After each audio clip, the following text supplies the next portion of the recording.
Hello，大家好，又到了每天陪大家闲聊，还有读一点经典的时间了。昨天晚上啊，我看到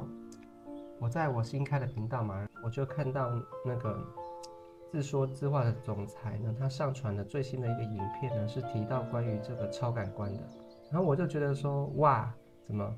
这么巧？因为我昨天是下午上传的影片嘛，六祖坛经。那我有在举例的时候，我有提到一个内在的收音机的一个我自己的譬喻方式。晚上的时候呢，就看到自说自话的总裁上传，然后推荐给我的那个影片，好像有点同频共振那种感觉哈。我今天早上也刷了一下那个，有看到那个叉机的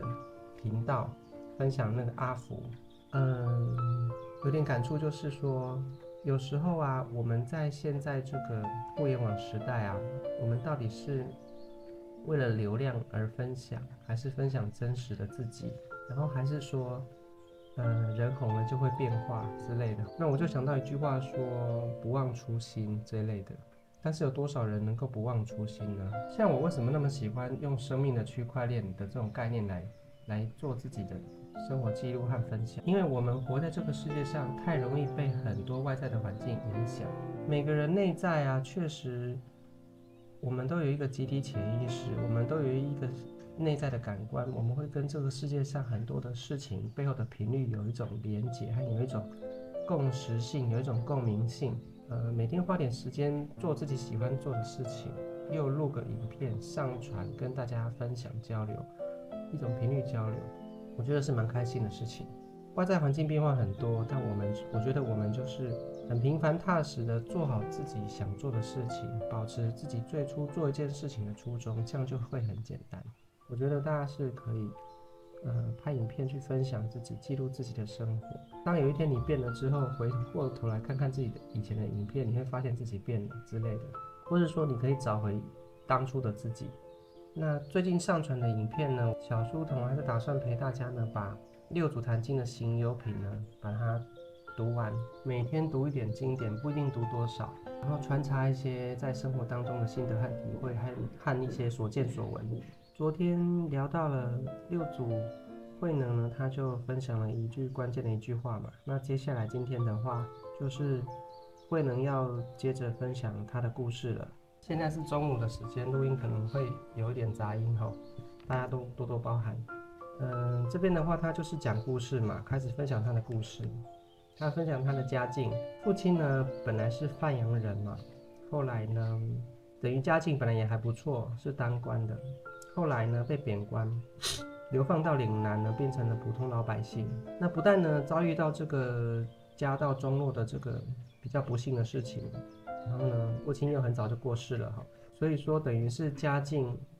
就是走下坡嘛。慧能的妈妈就带着慧能呢，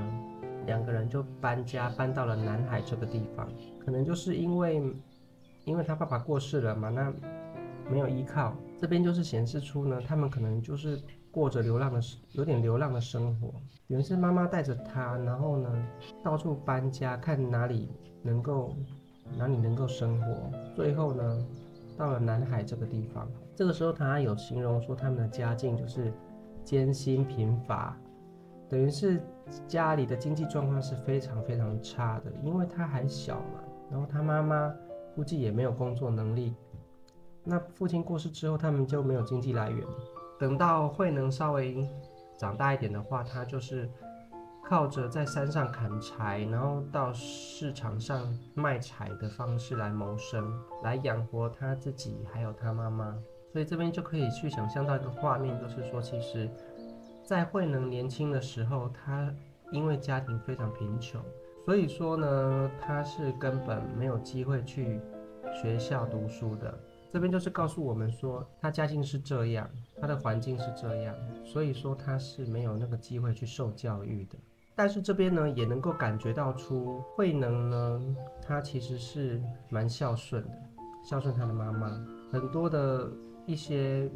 圣贤品德比较好的人，都是很孝顺，而且呢，虽然说在比较贫困的条件之下，可是他们都还是道德品质都没有变坏。然后从中我也感觉到说，慧能他其实也是有一点像颜回一样安贫乐道，人穷志不穷。虽然说他的家境是这么样的不好，虽然说他的地位是很低下，社会的底层，可是呢，他并没有去抱怨这些东西，反而后续呢，当他接触到佛法的时候呢，他也是吃苦耐劳，去向往这种内心精神层次的提升，而不是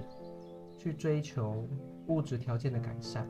所以说，这个是他跟一般人很大的不同。因为一般人贫困的状态之下，生活习惯各方面就会走下坡，就养成一些坏习惯之类的。再来就是想尽办法会想要赚钱，想尽办法会想要发达，无所不用其极，对不对？但是呢，慧能虽然生长在这样子的家庭环境之下，他的成长过程也是属于社会的最底层，但是呢，他并没有一般大众的这样子的倾向，反而是他很积极向往正面的，要让自己提升。甚至在后面，他见到五祖的时候，五祖用一般人的方式去问他嘛，说你凭什么认为你能学佛？你凭什么身份？你凭什么条件认为你能学佛？你连字都不认识，你是社会最下层的人。那这个时候呢，慧能却能够有自信的跟五祖说，人虽然有种种的分别，贫富高低、贵贱、南北这些分别，来自于不同的地方、不同的文化、不同的口音。可是呢，我们每个人的佛性都是一样的，就因为我们有这个本质，所以我们能够修行。这就是呼应他前面所说的菩提自性本来清净，但用此心直了成佛。所以说，这就是他以自己的经历有点在启发大家说，不管你的背景是社会当中多么底层，什么样的条件，它并不影响你学佛，并不影响你开发自己自信智慧的资格，是不受影响的。哪怕在六祖坛经后面也会提到，哪怕是大恶人，因为就像我前面一集影片里有比喻的，不管你地球的气候如何的恶劣，太阳是不受影响的。所以说，一个大恶人，他累世做了很多坏事，就像他这个地球上的环境非常的差，长年累月，长期是环境很不好的，可不影响这个恶人的佛性，这个恶人的内在的那个心灵的感官。一样是在清净，一样的清净，所以只要他哪一天他想要改变自己的整个这样子的潜意识的编程设定，他是可以改变的。所以说这个东西跟我们一般的法律上啊，它一般的观念是不一样的。那我们今天可能就讲到这里而已。就是说这一段在我的 PPT 里面是只有1页而已啦，就是讲说他的父亲、他的母亲、他的家庭、他的经济状况。那是一个简单的过程，其实很多的经典开头都很简单，像《金刚经》的开头也很简单，佛陀托钵化缘，可它背后就有含义在，他想要铺垫，他想要告诉大家一些事情。那六祖坛经的开头呢，它其实也是一种铺垫，就是告诉大家说，我的家境是这样，我在社会是最底层的，那因为我的家庭环境我是没有条件读书的，他没有写出这样的文字，可是你就会知道，这种条件你自己去想象，你可以去想象我们身边如果是这样子条件的人，他是没有条件读书的。但反过来，你可以去想，我们很多人条件都是比慧能还要好的，但是呢，你条件好了，你就会去想要修行，想要提升自己，想要去开发自己内在智慧吗？未必的。所以其实我们很多人是比慧能更有条件去修行的，等于是慧能已经告诉我们说，我条件这么差了，但是我也能够修行。人有南北，佛性没有南北，凭什么我不能学佛呢？这样子。还有大家都追求福报啊，大家都追求富贵啊，但是我唯求做佛，不求于物，所以我不追求这些后天物质层面的成就。不是说我不需要生活，我不需要吃饭，他一样是工作啊，一样是砍柴为生，一样是孝敬父母嘛，人人孝道，他一样是去做这样子的。但是他追求的并不是在物质条件上的富贵和成就，他追求的是自己内在智慧、心灵层次的觉醒，而且呢，后面也会提到，他是体会到了生命真正的面目，本来面目是一种无形无相的，是一体的，跟整个频率、跟整个信息场是一体的。那我们的肉体，他后面会提到，我们的肉体只是我们的精神，或是我们所谓的灵魂，来到这个世界上历练所居住的一个房舍而已。肉体只是我们灵性的居所，用来在这个地球、这个世界上体验人生的一个媒介而已。这段也会让我想到一个东西，就是说，其实很多的圣人啊，他们本身内在智慧很高，对不对？然后啊，其实呢，当我们要来到地球上投胎之前，我们都已经为自己选择了一个剧本。但是呢，这些圣人呢，都选择的剧本多半是属于那种，很多都是属于开局艰难的。当然也有像佛陀一样出生在这种富贵之家，但是他出生在富贵之家一样，他有他的辛苦。后来他的国家也是被其他的国家侵略嘛，所以说就是会让我想到，其实很多精神层面呢比较高水平的灵魂来到世界上投胎的时候，他有时候为自己所选择的剧本都是比较有挑战性的。就像我们在玩游戏有简单级、中级、高级、地狱级，就是很难的。所以我就读到这边的话，我也会联想到说，像六祖慧能他们这样子的人其实如果以佛家的概念的话，其实累世都是有修行的，搞不好累世都是大菩萨之类的。但是呢，当他们来到这一辈子呢，他来到地球上来当慧能，六祖慧能，他所选择的剧本，他的家境不一定是那么好的。你看他又没有读书，对不对？他除了对自信智慧很亲民、很亲近以外，很有智慧以外，能够去开启内在的智慧以外，他外在是比别人还要差的，他是社会最底层的。也就是说，在我们整个物质世界当中，所有的评分它都是最低分的，不管是家庭，不管是命运，不管是经济条件，不管是知识水平，它都是属于最低分的。但是这背后告诉我们什么？哪怕你在这个物质世界所有的条件都是最低分的，但是并不影响你内在智慧会比别人低。换句话说呢，如果读到这边的话，有时候人也会领悟，就是说，一方面我们不要看不起别人，后面呢六祖也有说嘛，下下人有上上智，若亲人则有无量无边罪。就是说，当真正明白每个人，不管你外在条件、物质世界的条件分数有多差，可是他仍然有个本质，内在智慧的本质是很高的，是跟所有人是一样的，跟佛一样的。当你真正明白这一点的人，你就不会去轻视别人，因为所谓的人的好坏、贫富贵贱，那只是表象而已，那是皮相而已。可是每个人内在灵魂本质是平等的。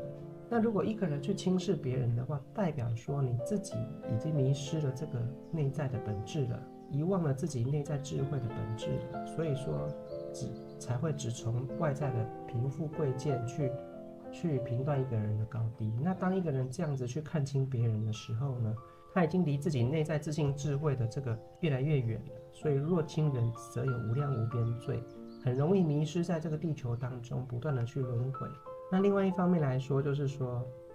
我们不要去轻视别人。另外一方面就是说，当我们在某些条件，像以现代人来讲的话，我觉得我们各方面都不会是最低分的，都有某一部分是蛮高分的，所以我们是更有条件的。那哪怕呢，我们有某一方面，不管是外表，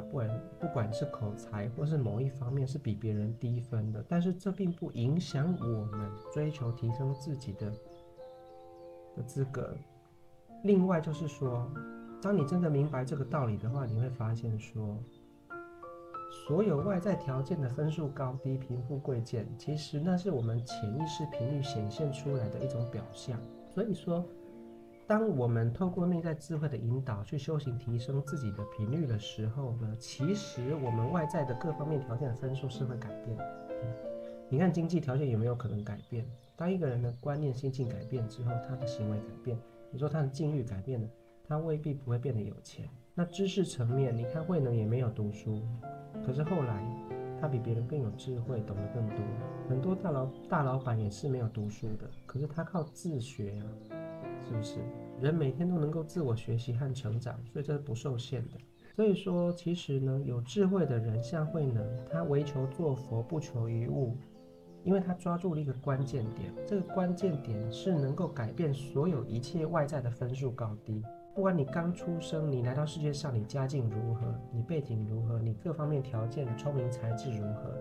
这个先天的分数高低，靠着我们内在这个核心的修持和改变，它外在所有的分数是可以变化的。所以说，这个是一个很大的关键。如果我们人真正的明白了这一点的话，我们的视野就会改变很多。我们不会活在一个固定僵化的命运里面。然后呢，不断的用潜意识自我束缚，就像有的父母做不好的示范，他会说啊，他会对孩子说啊，你就是这样，你就是不聪明，你就是怎么样。我们不要，然后我们有时候无形当中也会受到很在意别人的看法，别人认为我们怎么样，这些东西，其实这些东西都是，当你觉得这些东西没有意义的话，它就是没有意义的，它并不能够真正的影响我们。因为我们自信智慧的本质是清净的，不受影响的。别人不管怎么说你，你自信智慧是不影响的。不管你怎么说别人，当他决定要改变的时候，他也是不受你影响的。所以说，其实你看到像我们读经典的，我只是